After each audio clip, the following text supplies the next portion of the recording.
కావాలని దాదాపుగా 10-15 సంవత్సరాల నుంచి ఎప్పుడు వచ్చినా జీడికల్లో మా రోడ్ ఏమైంది అని అడుగుతున్నారు. ఇప్పుడు మనకి 8 కోట్ల రూపాయలు మంజూరైంది. ఇది మనము ఇవాళ జూలై మాసంలో ఉన్నాం. ఆగస్టు, సెప్టెంబర్, అక్టోబర్ 3 నెలలు ఉంది. వంశీ గారు మా కాంట్రాక్టర్ గారు 3 నెలల్లో ఈ రోడ్డు మాకు పూర్తి చేసి ఇవ్వాలి. మీకు ఏమైనా బిల్లు సమస్య ఉంటే ఇప్పించే బాధ్యత నాది అని చెప్పి నేను ఈ సందర్భంగా తెలియజేసుకుంటున్నాను. నేను ప్రజలందరి సమక్షంలో, దేవుని సమక్షంలో మిమ్మల్ని విజ్ఞప్తి చేస్తున్నా. కొంచెం ఆర్థికపరమైన ఇబ్బందులు ఉన్నా ఈ పని మాత్రం, ఈ రోడ్ పని చేస్తేనే నాకు గౌరవం ఉంటుంది. చాలా మంది ఎమ్మెల్యేలు వచ్చిండు, చెప్పిండు, పోయిండు, ఎవరు చేయలేదని తిట్టుకుంటారు.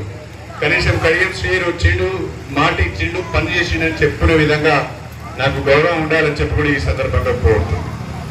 దానితో పాటుగా